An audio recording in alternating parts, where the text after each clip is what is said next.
shy, we're embarrassed of our deen. Like Muslims are shy. People are shy of their names now. Muslims are now hiding their names. Why?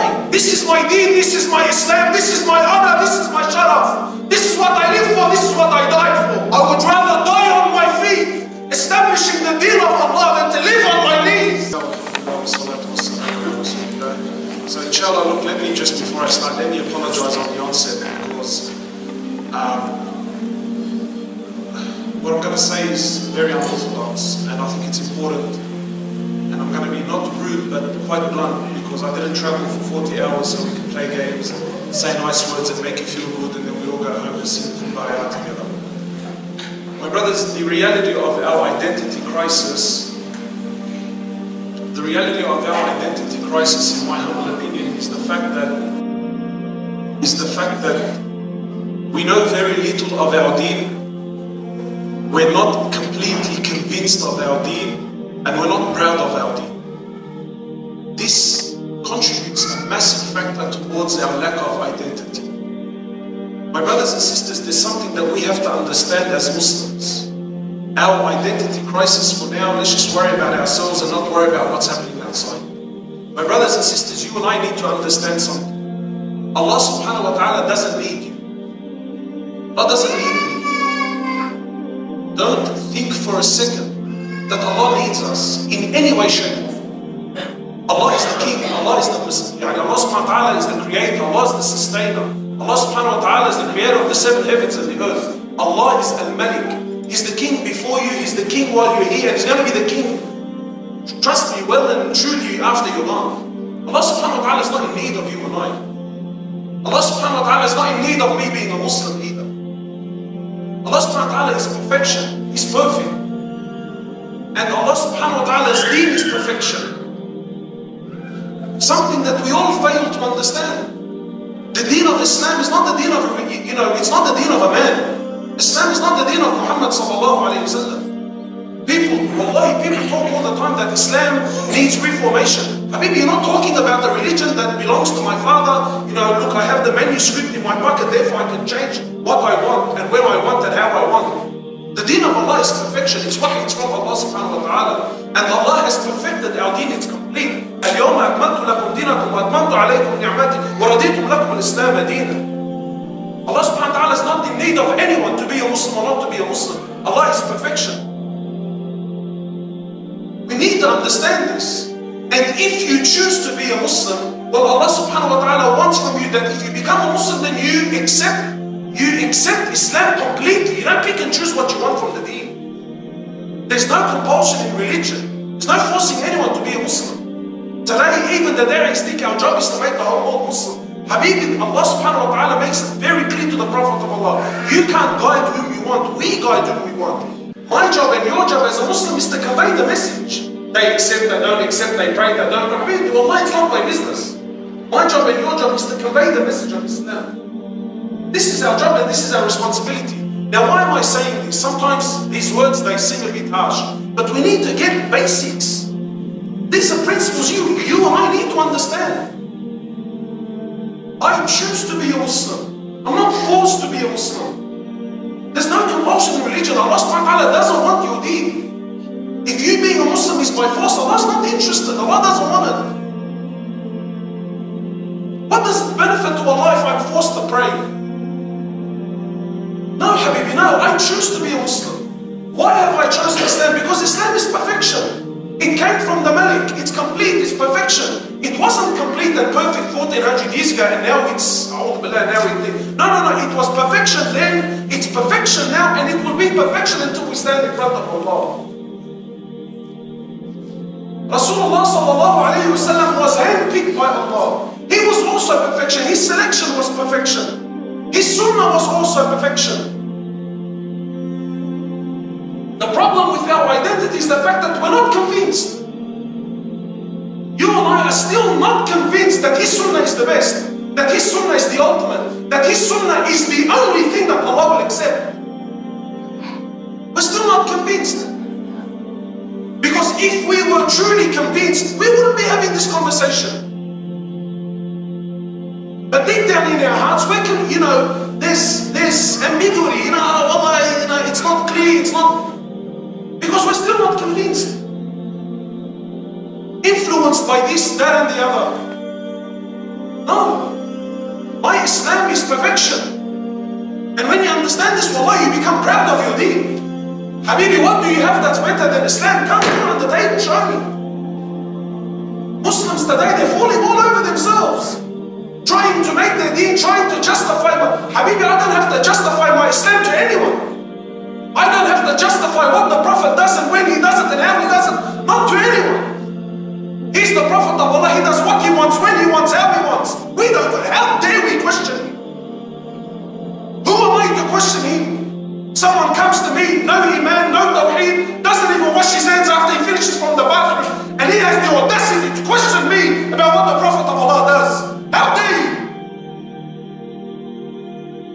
Muslims today, wallahi, Muslims with beads, sisters in hijab, still doubtful about the laws of Allah and the orders of Allah subhanahu wa ta'ala. We ask, why are non-Muslims? Habibi, if you and I are confused, what have you left for non-Muslims? You and I are confused. Of course they're going to be confused. You know, there's nothing, in my humble opinion, there's nothing that non-Muslims love more than someone who stands up for principles. For people that stand up for what they believe in. But we don't. I don't need to justify my Islam to anyone. People come to me, oh, why is this? Muslims. Wallahi, Muslims. Sheikh, why did Allah make this halal, man? Why is this haram in our deen? Who are you to question Allah? Who are you to question Allah subhanahu wa ta'ala? And what understanding do you have, yani? And don't get me wrong, you know, it's not like we can't ask questions in our deen. Ibrahim alayhi salam, he asked Allah subhanahu wa ta'ala, he says to me, Ya Allah, show me how you give life to the dead. Don't misunderstand what I'm saying. As a Muslim, we can ask. But we don't ask because we're questioning Allah. Ibrahim asked Allah subhanahu wa ta'ala, he says, Ya Allah, show me how you give life to the dead. Look, Allah teaching us. So Allah subhanahu wa ta'ala says to Ibrahim, oh Ibrahim, don't you believe? Don't you believe, Ibrahim? Are you doubtful that I can give life to the dead? He says, no, Ya Allah, I believe. But to strengthen my heart, I want to see. To strengthen my iman. If that's the case, Ibrahim, then we will show you. But you and I, we're still doubtful about our deen. We are still doubtful about the orders of Allah subhanahu wa ta'ala. Muslims now, how many times have you heard this? Brother, that Islam means peace. Have you heard this? You guys have this big musibah in this country. Muslims everywhere, plastering now on billboards, Islam means peace. Islam equals peace. Where did you get this from? Islam doesn't mean peace. Speak to any Arab, Islam doesn't mean peace. Islam means submission. That's what Islam means. Islam means submission. And those that submit, they're called Muslims. And the more they submit to Allah, then the more peace they will have in their lives. Islam is a religion of peace, yes, but it's also a religion of war. Why can't I say this? Why are we shy of our deen? When the time is for this, then our deen is, this is the beauty of Islam. Now, is Islam about killing people? No, a'udhu billah, no. But when the time arises, when the time is in need, then the right hukm applies. Yes, Islam is a predominantly peaceful religion. It's about spreading love and peace and this, that, yes. But when push comes to shove, then there are other hukm, there are other rulings of Allah subhanahu wa ta'ala. Today you and I, we're not proud of this. We're shy. We've painted Islam in so many different colors. Even Muslims are confused now. What's our deen about anymore? No one knows anymore. Muslims, Habibi, forget, wallahi, Muslims are questioning the Prophet of Allah. We're scared and we're terrified. People are shy of their names now. Muslims are now hiding their names. Why? Why? What name do they have that's better than ours, yani? Tell me.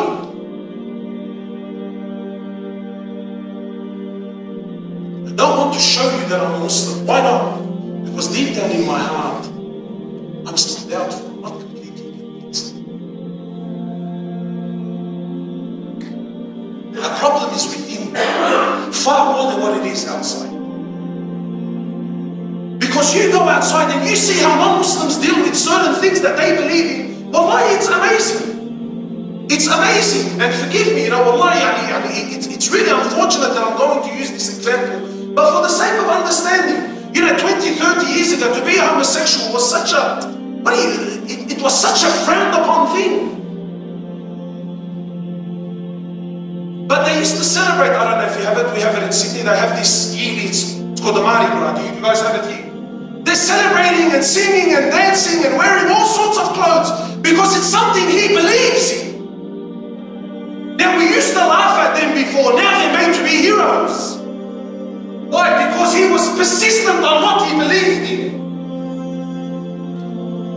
They didn't sacrifice what they believed in. You and I, we do want to sacrifice. We want to compromise. We want to know, brother, we need to apply wisdom. What wisdom?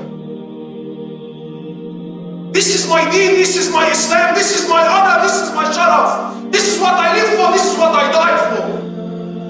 What do you want me to compromise? The deen of Allah, the sunnah of Muhammad sallallahu alayhi wa sallam, for what? And the question is really, for what? I would rather die on my feet, establishing the deen of Allah, than to live on my knees. We're not proud of our deen, we're not proud of our Prophet, we're not proud of his sunnah. This is causing us major problems. And the truth is, there is something that's better here. Wallahi, if there was another solution, if there was another way that was actually doing better than Islam, wallahi, I could understand. But what is there? What is there? Look around the world, point your finger in any direction, in and out. Today people think that if we got rid of Islam and we got rid of Muslims, that everything will be fine. Would it really? Give me a country where depression is not on the rise, anxiety is not on the rise, sexual abuse towards children is not on the rise, suicide is not on the rise. Show me where. Crime is not on. Where? Show me. Just point the finger. Show me which direction. Where? And you and I, we have the solution, we have the cure, we have the deen of Allah that came to solve the problems of all of humanity. We're shy, we're embarrassed of our deen.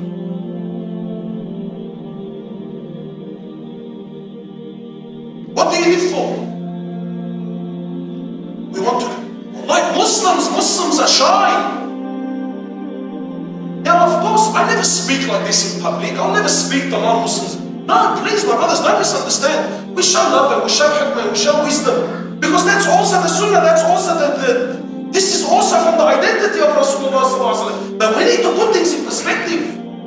It harms me more when I see a Muslim questioning the order of Allah than when I see someone that doesn't know the deen, doesn't know Rasulullah, doesn't know Allah, doesn't know Quran, and he's confused. He doesn't faze me, wallahi, he doesn't bother me. But the Muslim, who sometimes his name is Muhammad and he's questioning the laws of Muhammad sallallahu alaihi wasallam. What's wrong with us? Give me something that's better. We heard you Muslims, that you cover your women, that this is oppression, and that you people are backwards, and what do you do? We cover our women. This now is the big deal now. You cover your women. Yeah, but why do they have to cover their face and why? It's amazing. It's amazing. There used to be a time when men had sharaf, they had ghira. The Muslim men, anyway, forget. There used to be a time when, Umar ibn al-Khattab, imagine the ruling came down from behind a man. Umar ibn al-Khattab didn't sit right with him.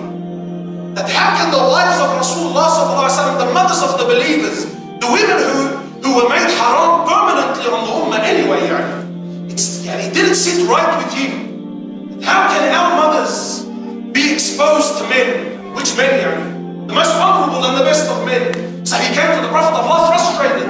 This is something we don't have anymore. It's called ghira, it's called jealousy. It's not like that, it's deep. Right now the brother has a nice photo with his wife, puts it on WhatsApp. It's his profile pic. We're in love. تطرني على you and your wife. تطرني على you and your wife. تقبروني ما شاء الله عنكم. But then they said, yes, Habibi, yes, openly. He knows every person that looks at it. He's looking at your wife and you know it. It's alright.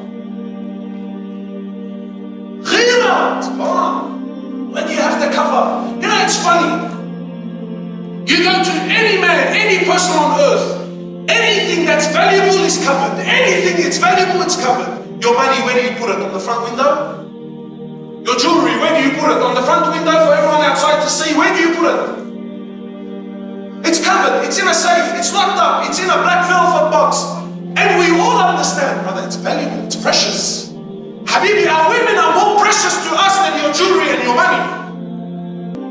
That's why we cover them. Not anymore. It's backwards. Jihad. You can't say jihad anymore. People buckle. Brother, please let's go. Masjid's gonna get closed down. Why? Why are you shy? Now of course, like I said, I will never speak at like I don't walk outside publicly and talk about this stuff. But you need to understand, we're not convinced. Does Islam have jihad? You're damn right it has jihad. Oh, why? Habibi, give me a nation on earth that doesn't have a defense league.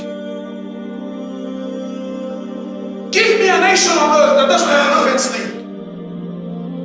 Forget when an invading army, refugees, Syrian refugees, people that were running for their lives when they came, people attacked them.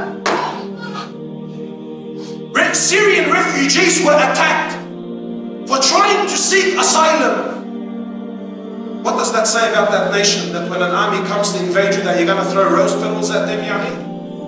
No, every nation has a defense force. Why?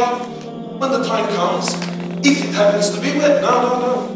Muslims, no, we don't have jihad. La habibi, yes, we do have jihad. And our jihad is more honorable than your jihad. You fight for resources and this. We fight to establish the deen of Allah subhanahu wa ta'ala. We don't fight for anything else. You want to talk about what's right and what's wrong? Come, bring your jihad and compare it to my jihad. Maybe if we spoke a little bit more about the true jihad, not the jihad on TV, not the jihad that the CNN wants to show me, not the jihad of some young guy on YouTube with a little beard and his opinion. No, the true jihad, the jihad of Muhammad sallallahu alaihi wasallam. Let's talk about it more. Maybe we will learn some decency. Come, look at the deen of Allah subhanahu wa ta'ala, the Prophet of Allah and his companions. How many times when you go to fight them, if you imprison them, you treat their prisoners like you treat your army. You feed them from what you feed your army. Don't touch their monks, don't touch their priests, don't burn their trees, don't harm the livestock, don't touch their schools, don't touch their hospitals. Come, let's talk, let's compare. One of the companions, he killed a man he killed a prisoner of war that said La ilaha illallah. He killed him, he said no, that he's a liar. The Prophet of Allah, he says, you killed him and he said the Shahada. He said, the Prophet of Allah, he said it to save his life. The Prophet of Allah kept telling him, you killed him and he said Shahada, you killed him. The Sahabi said, I had wished I had not embraced Islam before this day. Why? Because he made a mistake in war. They walked in, you see, with a suit and tie. They walked into Iraq many years ago. They raped the nation. They brought it down to the ground. Wallahi, if Iraq was to all gather today to try to restore itself, it would take 100 years to get back on its feet. They wiped the nation down to the ground, convincing us that there was weapons of mass destruction. After 10 years, what did they turn around and say? Well, we thought they were there, but we were wrong. Forgive us. And then they walked away. We don't have a problem with that, but do we? That's alright. We have a problem with the jihad of Rasulullah sallallahu alaihi wasallam. Anyway, Allah, my brothers, I can talk all day long. We need to understand, if you and I are not convinced of the deen of Allah subhanahu wa ta'ala, Habibi, what have you left for others? We ourselves, we need to be convinced. Your child will believe whatever you believe. Your child will believe whatever you believe. If I myself am not convinced he's the greatest, I myself am not convinced his sunnah is the ultimate, what what is my son going to do? So I myself, first of all, need to be trained. I myself, I need to know his seerah. I need to know his life. I first need to be proud. Then you share this with your child. My sister, you know what I do sometimes with my children? Is sometimes just before they go to bed, we sit down and we read stories, right? And I go the extra mile. Whenever I speak of Rasulullah, I speak with enthusiasm. I speak with awe. I speak with wow, because he's deserving of it. My children, they're like, whoa, who is this man? So you instill this love in their hearts. And the reality is, bro, who better than Rasulullah? Who? Just tell me who. Just in any aspect. The way he loved, the way he forgave, the way he taught, the way he came, the way he went, everything about him is in awe. So when you speak about him, so for the sisters and especially for the fathers, we need to share this. The reality is, even most of us, let's be honest, what do you know of your Prophet? Wallahi, some brothers, if I was to tell you what's his surname, who knows his surname? What's his family name? Sorry, he's Muhammad what? Wallahi, my brothers, forgive me, most of us don't know. I know brothers, Muslims with beads and sunnah, and he's ready to die for Allah and his Prophet. And sometimes I tell him, brother, your Prophet, what's his name? Muhammad what? Looks like this, and he's like this. We don't understand. What's his father's name? We don't know. What's his mother's name? We don't know. But who's this person you love? We don't know our Habib, we don't know him. I don't know his lineage, I don't know his life, I don't know what he lived for, I don't know what he died for. We don't know these things. So first of all, we need to know it, and we need to share it with our children. We need to pass these stories on to our kids. Wallahi, the child will love what you love. Why do our children love dunya? Why? Because we love dunya and they see it. How many families I know, brothers I know, they take their kids to Islamic private schools, they spend thousands. And his kid comes out anti-Islamic. Why? Because the kid grew up watching his father working 24 hours a day. The kid comes out to be exactly like him. Our children are a reflection of us. So wallahi, I hope this helped. But definitely some advice, we need to talk about him, speak about him, teach your children, understand his seerah. Just know what he went through for you and I to be Muslim. How can you not love him? People now, maybe you and I don't know, but in the face of Michael Jackson, when Michael Jackson was at his peak, how many young children were wearing the leather jacket? How many young children had that hairstyle? How many young children?